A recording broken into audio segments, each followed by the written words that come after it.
Téléstar, qu'avez-vous ressenti quand le médecin vous a dit que vous deviez abandonner l'aventure? Martin, alors il faut savoir que j'apprends que je dois abandonner l'aventure quand Denis Brognard le dit, et pas avant.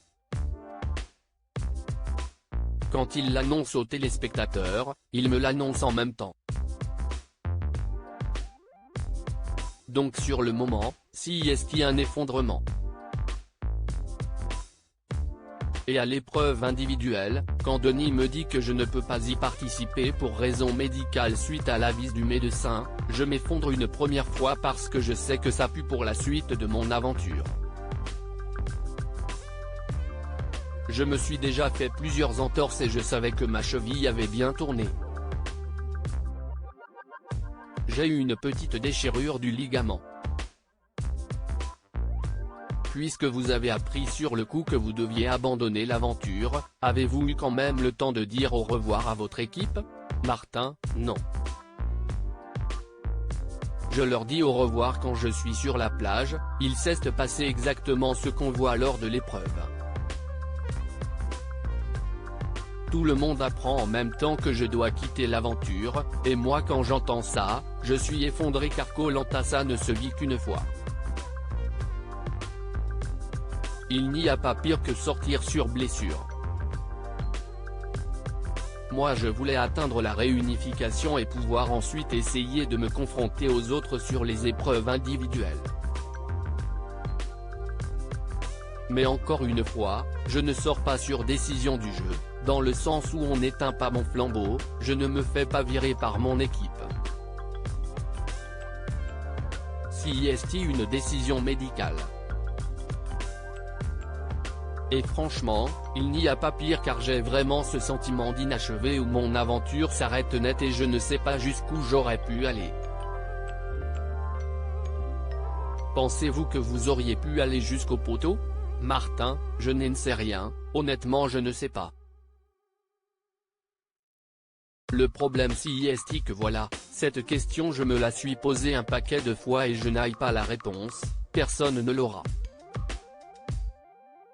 Mais en tout cas j'aurais adoré arriver jusqu'à la réunification, retrouver des candidats que je ne connais pas comme Clémence, Fred et Quentin.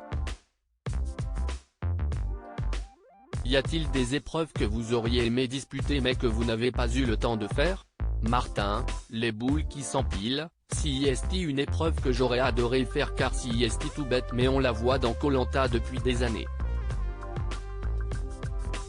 Le cochon pendu aussi j'aurais adoré le faire. Et évidemment l'orientation. Pour moi si est beaucoup plus cool que les poteaux.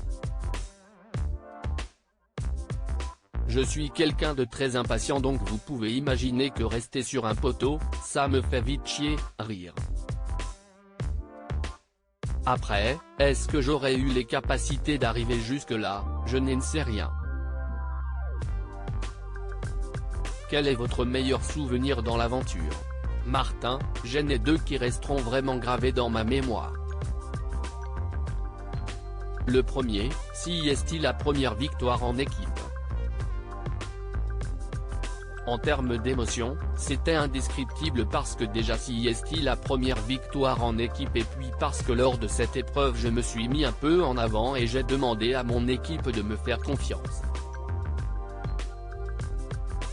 Et le deuxième souvenir si est le feu. En fait à ce moment-là, et ça ce n'est pas assez raconté donc je préfère bien le souligner pour que les gens sachent, ça fait 2 jours que Julie et Emine mettaient tout en œuvre pour faire le feu. Puis ils m'ont demandé d'essayer. J'ai changé un peu la façon de faire, j'ai essayé une fois et ça a fonctionné. Énorme coup de chance. Quand on voit cette première flamme, si est vraiment une délivrance, les émotions à Koh-Lanta sont tellement décuplées, parfois un tout petit truc peut nous transporter. Qu'est-ce ce qui vous a semblé être le plus compliqué? Martin, il y a la nourriture, toujours ce sentiment de faim qui est très difficile. mais je pense que pour moi, le plus dur ça a été les nuits pluvieuses. Et ça a été une des raisons pour lesquelles Benjamin a abandonné. Ce n'est pas très bien raconté, mais on a eu 2 nuits de suite dantesques au niveau de la pluie, et ça ne s'arrêtait pas. Ça pèse énormément sur le moral et sur le mental.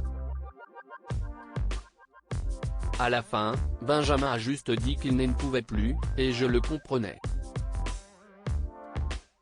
Honnêtement, si on s'était pris encore une 3e ou 4e nuit de pluie, moralement et mentalement, je ne sais pas comment on aurait fait. Si est pour ça aussi qu'on est en équipe, pour se soutenir. Mais quand vous arrivez dans une équipe où vous êtes en infériorité numérique, vous savez qu'il y a un noyau très dur autour des ex-jaunes, si est encore plus difficile. Pour Christine, Julie et moi, ça n'a vraiment pas été simple. Aviez-vous conscience que certaines personnes vous trouvaient agaçant quand vous êtes arrivé sur votre nouveau camp? Martin, non, aucune. Absolument pas. Je n'ai absolument pas conscience, en arrivant sur le camp, que Grace ne peut pas m'encadrer à ce moment-là. Pensez-vous que ça vous aurait mis en danger au prochain conseil?